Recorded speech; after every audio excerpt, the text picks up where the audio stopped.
The Gaza Strip is not a nice place to be in. In every meter, you can almost find a terror tunnel. And for 20 years, in this organization, Hamas, for 20 years, instead of developing and investing all the money in education, in teaching the next generation, how to do profitable stuff, how to be more successful, they've been investing the money in digging tunnels, in training terrorists, in indoctrinating their evil ideology of hatred against Israel, against Jews, against the IDF, through their school system and through their kids.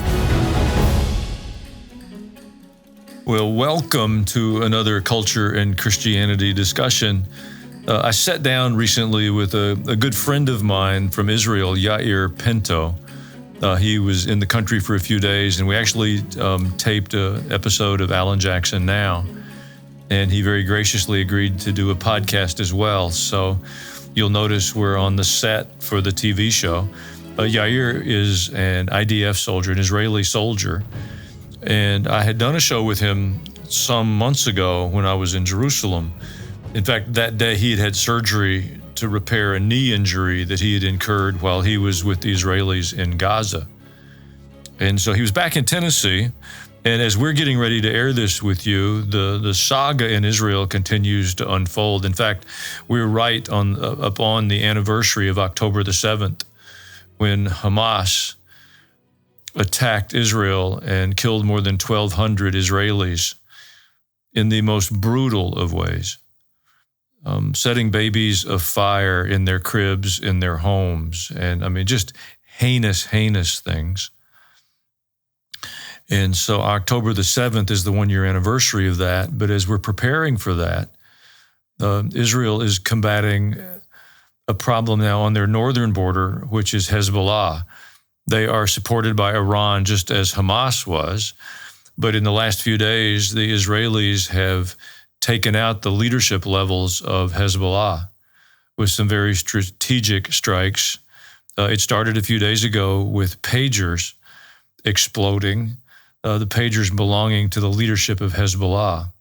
The how of that has not yet been explained, but it's a very real thing to the point that it eliminated one whole level of the strategic command of this terrorist organization. And now the leader has been eliminated in the last few days. Some things don't seem to change tragically. The United States immediately began calling for a 21-day ceasefire. And I think it has to be noted that in the Ukrainian conflict, there's more than 1 million casualties, and the U.S. has not been crying for a ceasefire. I have talked repetitively with pastors on the front lines in Ukraine, and cities, apartment buildings, entire neighborhoods have been totally destroyed. The civilian population has suffered horribly. And our government has not been calling for ceasefires, but in Gaza, and now with Hezbollah on the northern borders of Israel, there's this urgency for a ceasefire. I'm all for protecting innocent civilians. War is horrible, but the approach that our government has taken seems to be filled with more anti-Semitism than it does concern for innocent civilians. It's something we should at least pray for. But I know you're going to enjoy Yair. He is a remarkable young man. I know his wife and his children. And what's happening in Israel is not theoretical to him, nor is it just biblical history. It's very much about the here and now. And I believe our support for the state of Israel and for the Jewish people is a very important part of our commitment to honor the Lord in this season. So I think you'll enjoy the conversation with Yair and an update on what's happening in Israel, and we'll do our best to keep you posted as circumstances continue to emerge, as I'm quite certain they will. Well, welcome back to Culture and Christianity. The goal of this podcast is to help us process what's happening in our culture against the backdrop of a biblical worldview, a Judeo-Christian worldview. The news is confusing, the messaging we get is conflicting, if often not just completely deceptive. And so one of our objectives in this is to try to give you some perspective to interpret what you're hearing and understand it in the context of your faith. Well, I'm excited about our guest today. He's a friend of mine. I've gotten to know him in Jerusalem. Usually when we're together, I'm the one that's jet lagged, but today he's the one that's a little jet lagged. That's my gain. But Yair Pinto works for TBN Israel But beyond that, he's just my friend. So welcome to Nashville. It's good to have you. It's great to be here. Good Thanks to see so you. much for having me here. And thanks for saying my name correctly. I don't get that a lot here in America. Well, you do a podcast. I want to point everybody towards it. You and Maddie. Yes. Tell us what it is and how to find it. Yeah, so we do a weekly podcast on TBN Israel, on our YouTube channel, and also on the Instagram account. So TBN Israel. We do daily updates about the war, about what is happening from the ground, from Jerusalem, from Israel. So it's really important if you want to know what is happening in this region, in this war, visit TBN Israel. And then the boots on the ground, which is kind of an update on all the stuff going on. At the same place, TBN Israel. Okay. So we have daily news reports, we have a podcast, and we have in-depth interviews, and we go to the borders of the Gaza Strip, of Israel and Lebanon against Hezbollah, to the southern border with the Red Sea, where the Houthis launch attacks against Israel. So Israel is so small, so we drive all over the place, and we really show what is happening on the ground. That's our goal, and we do that so that people can pray for the situation, because it's very hard to pray for something that is so far away. It's something that you only read about in the Bible. But by showing the picture, showing people, showing us, I mean, people can get related, can understand what is happening and know how to pray for the situation. So that's the goal. I think understanding how small Israel is, you said, I mean, Israel's tiny, maybe about the size of Middle Tennessee, or if you prefer, about the size of New Jersey. Yes. And so the common line we hear in the global community is there can be no peace in Israel until Israel gives up some land. We don't have a lot of land. And so you've got New Jersey surrounded by Muslim nations that are much larger than the United States. Definitely. So it's like the United States saying to New Jersey, we won't make peace with you until you give us some territory. It's insane. It really, it's a demonstration. There's no desire for peace. It doesn't make any sense. Just look at an example, okay? The Gaza Strip. Everybody's talking about the Gaza Strip since the beginning of this war. Israel used to have communities in the Gaza Strip, Israelis living there. We gave all that up. We removed our own citizens from the Gaza Strip, and what did we get in return? We get the world's largest terror state. Hamas is a terrorist organization, and it controls the Gaza Strip. And they've been firing rockets at Israeli citizens, at communities for close to 20 years now. This is how long they've been in control. Every week there were rockets. Every week, every day. In the Israeli communities surrounding the Gaza Strip, you have bomb shelters in a distance of around maybe 10 seconds walk from each other, because you have 5 seconds before you hear an alarm until the bomb lands and explodes to find shelter. That's what the Israeli communities on the border with Gaza had to live with for close to 20 years. The kindergartens are all proofed and reinforced concrete to withstand rockets attack, because this is the reality that our kids had to grow with. Yeah, it's awful. Well, in the last few days, there was an attack in the north. This time Hezbollah, a rocket attack on a Druze village. It killed several children and injured dozens more. Yeah. It's horrific. I mean, they intentionally target children. No, it's really sad. And people talk about it as if this was a one-off attack in the north. Hezbollah has been launching dozens of rockets every day since October 8th, one day after Hamas launched an attack against Israel. Hezbollah joined forces against Israel as well, with firing attacks after attacks after attacks. The reason that we don't have thousands of Israeli casualties from the north is because of our defense systems, because of the Iron Dome anti-rocket defense system, which is working very good. Sadly, everything that we build in our military industry, in the defense capabilities, we have to test it the next day in real life. And if we're wrong, if we make mistakes, then we need to pay with people's lives. So in the northern border, just recently, one of the missiles that Hezbollah launched hit a soccer field with kids playing soccer, and killed 12 of them and wounded more than 50 other Israeli citizens, civilians not involved in war. No. Yeah. But Israel reached out for the people who planned that with an attack both in Well, you tell us. Okay, I know they took it. You'll tell it with more drama than I will. The last few days is like a scene from a movie. It is. So Hezbollah attacked us and they hit the children. Israel vowed to retaliate against the leadership of Hezbollah and Hamas that we're in war with. And instead of being like our enemies and targeting civilians and people that are not involved in the fighting, Israel chose to target the leadership of these terrorist organizations. So in the past week, Israel carried out specific surgical attacks against the chief of staff of Hezbollah. Hezbollah is a terrorist organization that is supported by Iran, financially and militarily, and with the weapons and with the training of these terrorists. It's a known terrorist organization, according to all the world, not just us. And they're controlling Lebanon. Okay, so Israel launched an attack and hit the military leader, the chief of staff of Hezbollah in Beirut. Beirut is the capital of Lebanon, in the heart of that country. Okay, so that's, first of all, that's like a scene from a movie, to hit that guy and not wound and harm like the entire city or the neighborhood, just like his area. And then there was another attack against the political leader of Hamas, Ismail Haniyeh.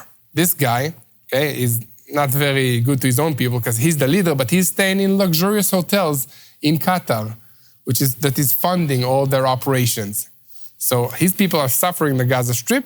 He's staying in 5-star hotels in Qatar. And he took a flight to the ceremony, the inauguration ceremony of the Iranian new president in Iran, in Tehran. And as he entered his room, the room exploded. So far, Israel did not confirm nor deny that gas leak. It was just a gas leak. Yeah, but the Iranians, Hamas, all blame Israel. And of course, they threaten retaliation. They say that they will respond directly from Iran, which we've seen already in the past. So this is another huge country. Guys, you need to understand that Iran is like more than 100 million people. Israel is 10 million people country. They're like a huge country, huge resources, huge military that is declaring that they will respond directly against Israel. Okay, except for one incident, Iran launched attacks through its proxy terrorist organizations, which are also huge organizations. Like Hezbollah is the world's largest terrorist organization, most rich, and most sophisticated with weapons. And they are well equipped. I mean, they don't have homemade weapons. Mm-hmm. They have Iranian-made, Russian-made weapons that can reach all the way to Jerusalem. Exactly. I mean, they're a real threat. Yes, and if a full-scale war would be launched, that would mean thousands of rockets on a daily basis for a few weeks, nonstop, on Israel. That's the equation of the amount of rockets that they have. And that will cause a lot of casualties on the Israeli side. But this is what we're prepared for now. And Alan, I'll tell you, I'm here in Nashville. First of all, it feels a bit weird to be here while all this is happening in Jerusalem and in Israel after I served for 4 months with my unit inside the Gaza Strip and on the border with Hezbollah in Lebanon. Okay, I'm in the tanks unit and in intelligence, and we've been fighting Hamas, looking for terror tunnels. The Gaza Strip is not a nice place to be in. And every meter, you can almost find a terror tunnel. And for 20 years, in this organization, Hamas, for 20 years, instead of developing and investing all the money in education, in teaching the next generation, how to do profitable stuff, how to be more successful, they've been investing the money in digging tunnels, in training terrorists, in indoctrinating their evil ideology of hatred against Israel, against Jews, against the IDF, to their school system and through their kids. Let's talk about that a minute, because the buzzword we hear all the time is humanitarian aid. Yes. That we have to provide humanitarian aid. And there have been tens of billions of dollars given to the people of Gaza. Mm-hmm. And it's been commandeered by Hamas to buy weapons, to build tunnels, to build infrastructure, to attack Israel. The people don't get the benefit. Exactly. No. And on a daily basis, there's a whole there's a whole line of trucks coming from Israel into Gaza with humanitarian aid. Is that true? That's true. I've seen the line personally, and if you guys want to look at it as well, you can go to TBN Israel on our... and what happens to all that humanitarian aid when it crosses out of Israel into Gaza? Okay, so the minute it crosses into the Gaza Strip, it's been taken hostage by Hamas terrorists, and is being used by these terrorists to feed the militants, the fighting, and they sell it to their own needy population that need the food desperately at a high price, at a high premium, in order to make money on behalf of the sufferer of their own people. This is who we're dealing with. I mean, if you're talking about a humanitarian crisis in the Gaza Strip, you should point a finger at Hamas. This is the leadership of the Gaza Strip, of the Palestinian people in Gaza, Hamas. This is a terrorist organization that does not care about anything other than destroying Israel. I've been in Gaza, and we've been checking, we've been attacked by Hamas terrorists on a daily basis.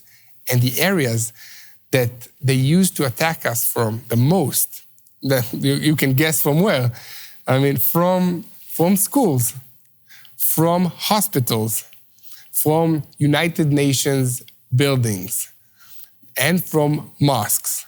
These are the areas that the terrorists used in order to attack us. And I'll tell you why. I mean, why do they choose these areas? Because once Israel responds, everybody says, Israel is attacking schools in the Gaza Strip.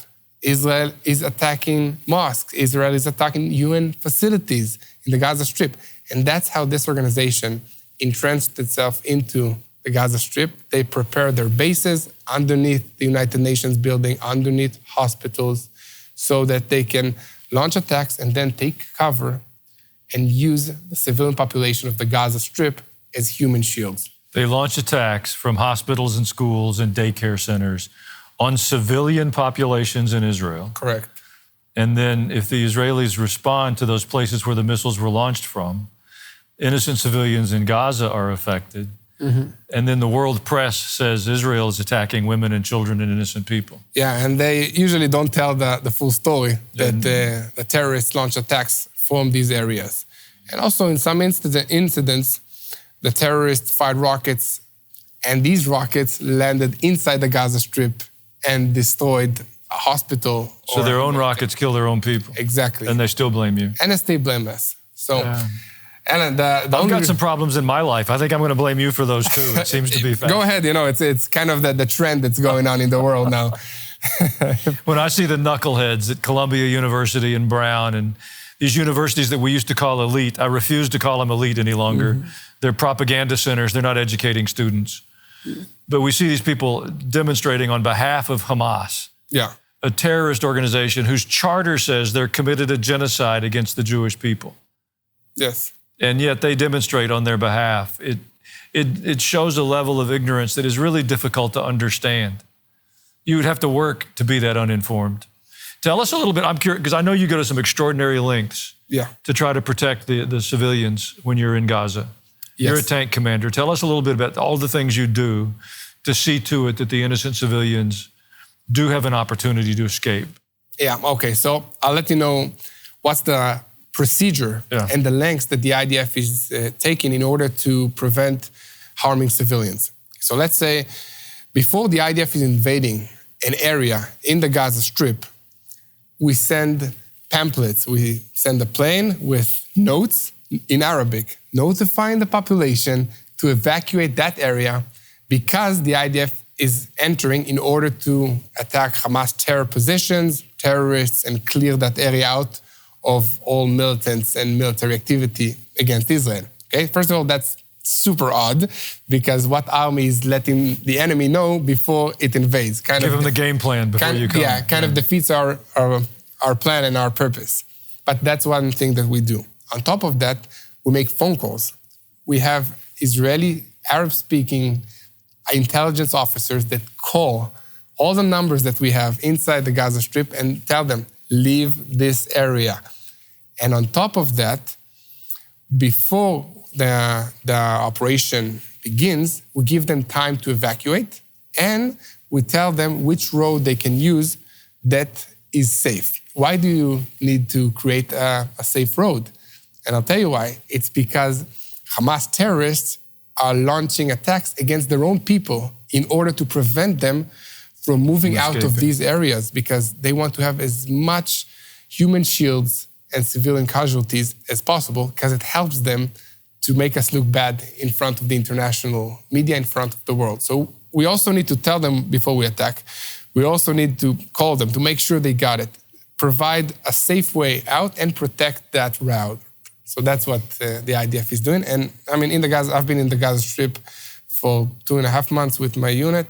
That's what we've been doing. I mean, firsthand. And sadly, the hardest attack and the largest amount of people lost in my unit was in the first day when we entered and we were attacked from a school that we knew Hamas terrorists was using, but we could not fire back because we didn't have the approval to launch an attack against a school because we abide by an international law.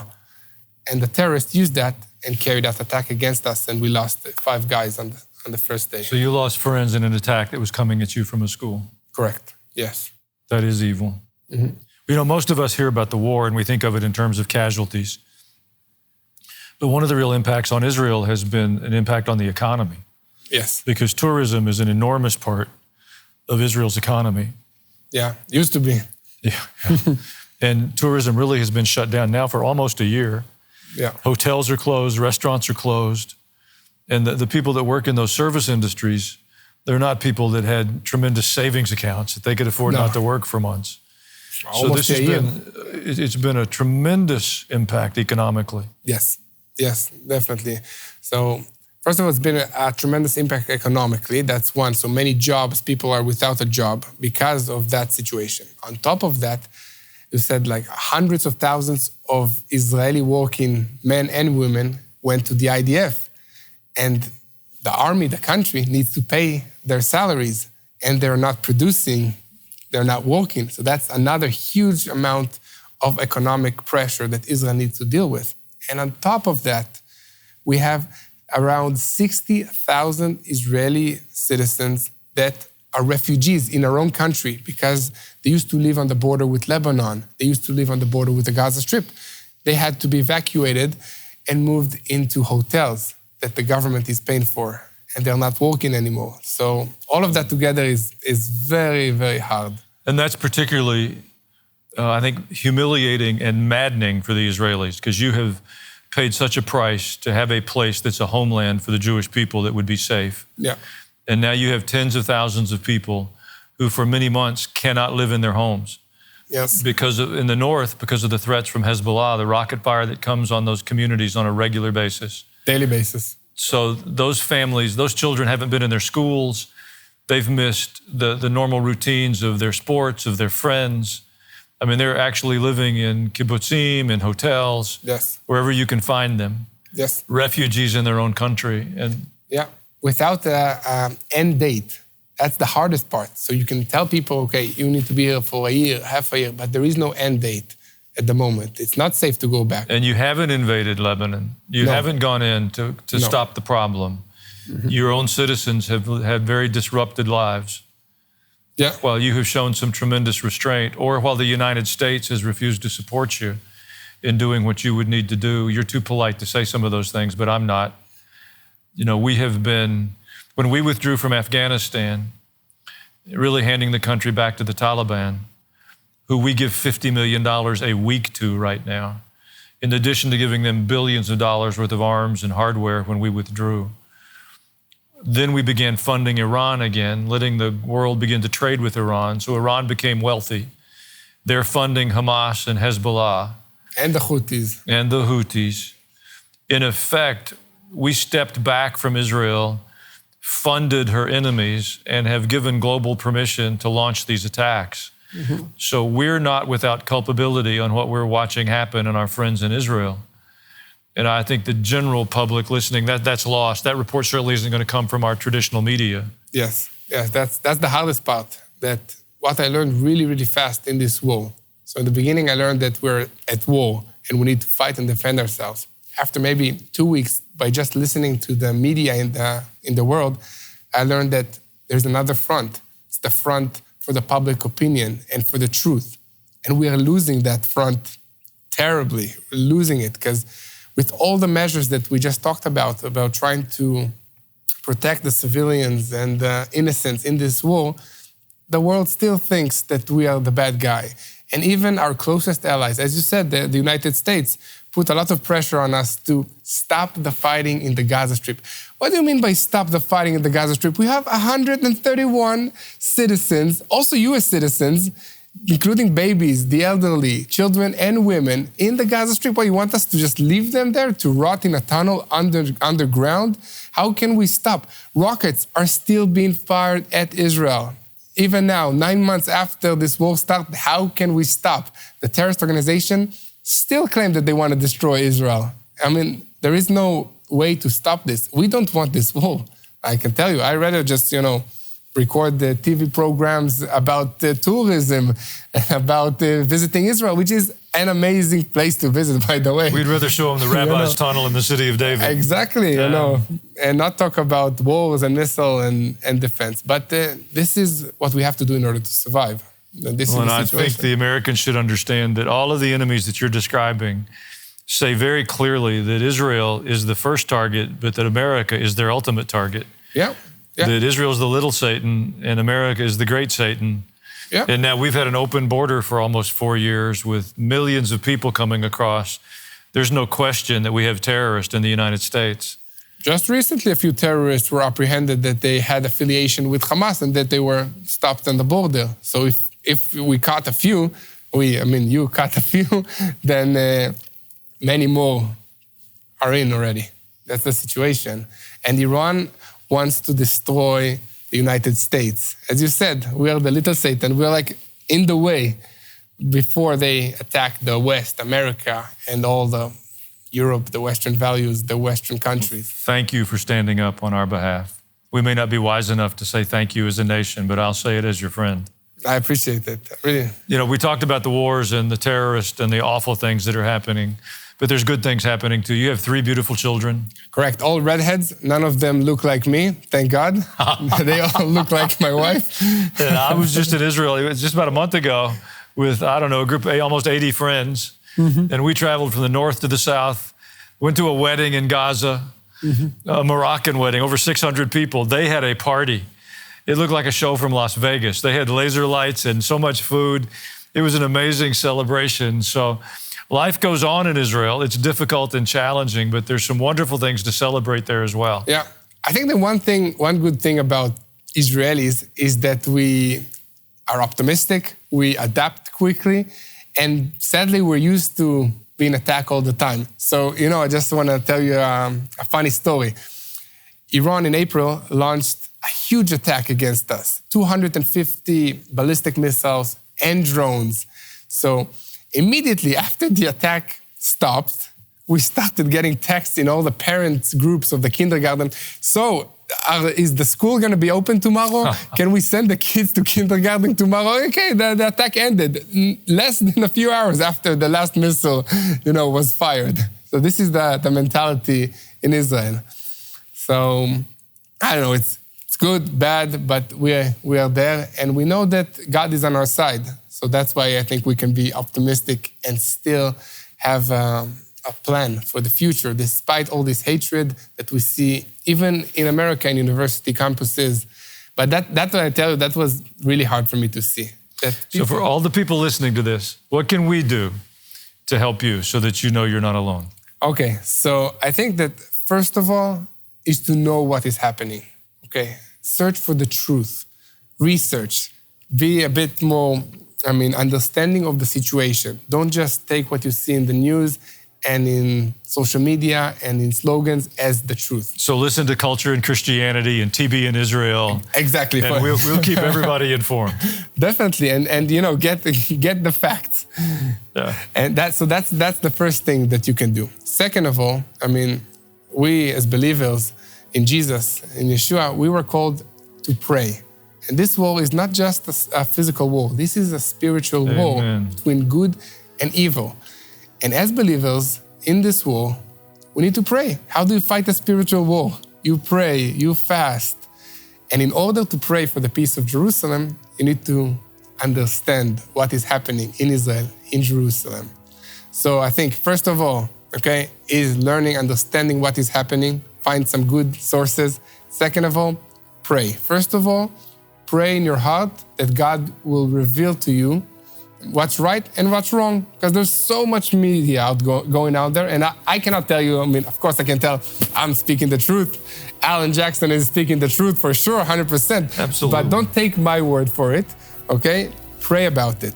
If God tells you this is the truth, I mean, go with what the Holy Spirit and God is showing you. And then start praying slowly, every day, a little bit, for wisdom for our leaders, for the IDF soldiers, for the hostages to be released. I mean, find one hostage and pray for that guy. Make it personal. Don't pray for like 131 because that's kind of hard and so vague. Good. So, and you know, stand with Israel, share with your friends. That's what you can do. And I think that helps a lot. You guys, when you came to Israel and stayed in a hotel together with Israelis, some of them live in danger areas. Some of them served in the army for many months. It's really encouraging to see that somebody around the world is standing with us, and someone has really, I mean, still a brain attached to him to stand with the only democratic state in the Middle East against these terrorist organizations. So that's really like encouraging. All right, Yair. It's so good to see you again. Keep up the good work. You're Thanks not so alone. much. You have friends Appreciate in Tennessee and far beyond. I'll come back here for sure. I look Definitely. forward to it. Now, he's given us an assignment. We've got to stand on behalf of our friends in Israel. We're going to pray for them, not in some random way. We're going to pray for them by name and specifically about what needs to be done. We can't afford to stay at home and complain. We've got to take the time to get on our knees and seek God. My Bible says that the one who watches over Israel never slumbers nor sleeps. And we have to remind God about the needs that our friends have. God's moving in the earth. I say it in many places, in many ways, but I honestly believe there are more reasons for hope than despair. Don't give up your hope. You keep thanking God. He'll be faithful to his people and his promises in the earth. And we want to be faithful with our assignment to honor him. We'll be back soon to talk more about culture and Christianity. In the meantime, you be praying for the peace of Jerusalem. Hey, thanks for joining me today. Before you go, please like the podcast and leave a comment so more people can hear about this topic too. If you haven't yet, be sure to subscribe to Alan Jackson Ministries YouTube channel and follow the Culture and Christianity podcast on Spotify, Apple Podcast, or wherever you get your podcast. Together, let's learn how to lead with our faith and change our culture. I'll see you next time.